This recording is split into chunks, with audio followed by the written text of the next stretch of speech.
നമസ്കാരം. ഇന്ന് നമുക്ക് ഹംപിയുടെ ചരിത്രം നോക്കാം. കർണാടകയിലെ തുംഗഭദ്ര നദിക്കരയിൽ സ്ഥിതി ചെയ്യുന്ന ഹംപി ലോകത്തിലെ തന്നെ ഏറ്റവും വലിയ ഓപ്പൺ എയർ മ്യൂസിയങ്ങളിൽ ഒന്നാണ്.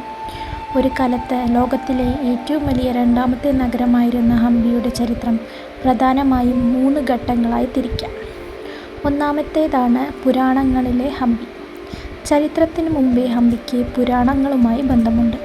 രാമായണത്തിൽ പറയുന്ന കിഷ്കിന്ധ ഇതാണെന്ന് വിശ്വസിക്കപ്പെടുന്നു. ഹനുമാൻ ജനിച്ച അഞ്ജനാദ്രി മലനിരകളും രാമനും ലക്ഷ്മണനും സീതയെ തിരയുന്നതിനിടെ സുഗ്രീവനെ കണ്ടുമുട്ടിയ സ്ഥലവും ഹംപിയാണെന്നാണ് ഐതിഹ്യം. തുംഗഭദ്ര നദിയുടെ പഴയ പേരായ പമ്പ എന്നതിൽ നിന്നാണ് ഹംപി എന്ന പേരുണ്ടായത്.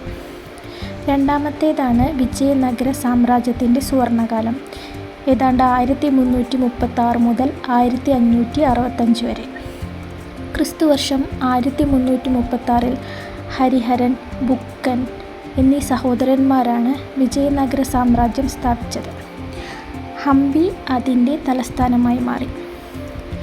ഏകദേശം 200 വർഷത്തോളം ദക്ഷിണേന്ത്യയുടെ മുഴുവൻ രാഷ്ട്രീയ സാംസ്കാരിക കേന്ദ്രമായിരുന്നു ഈ നഗരം. ഹംപിയുടെ സുവർണകാലം കൃഷ്ണദേവരായരുടെ ഭരണകാലമായിരുന്നു.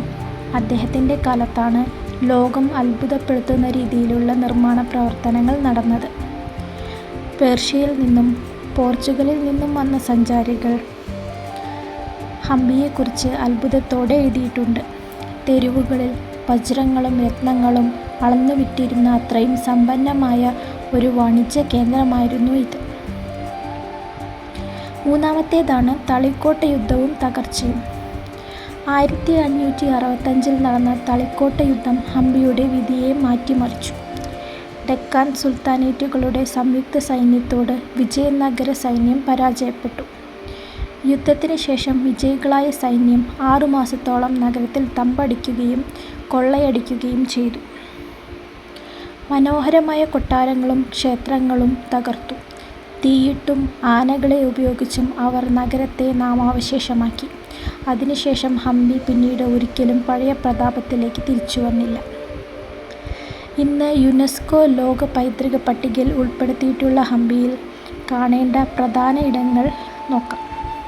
ഒന്നാമത്തേതാണ് വിരൂപാക്ഷ ക്ഷേത്രം. ഹംപിയിലെ ഏറ്റവും പഴയതും ഇപ്പോഴും ആരാധന നടക്കുന്നതുമായ ക്ഷേത്രമാണിത്. രണ്ടാമത്തേതാണ് വിത്തല ക്ഷേത്രം.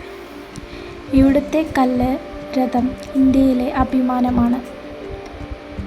ഇവിടുത്തെ തൂണുകളിൽ തട്ടിയാൽ സംഗീതം കേൾക്കാമെന്ന് മറ്റൊരു പ്രത്യേകത കൂടിയുണ്ട്. മൂന്നാമത്തേത് ലോട്ടസ് മഹൽ ആൻഡ് ഗജശാല. രാജകുടുംബത്തിലെ സ്ത്രീകൾക്ക് വേണ്ടിയുള്ള കൊട്ടാരവും ആനകളെ പറപ്പിച്ചിരുന്നതുമായ മനോഹരമായ കെട്ടിടവുമാണിത്. മൂന്നാമത്തേതാണ് നരസിംഹ പ്രതിമ. ഒറ്റക്കൽ ശില്പമാണിത്.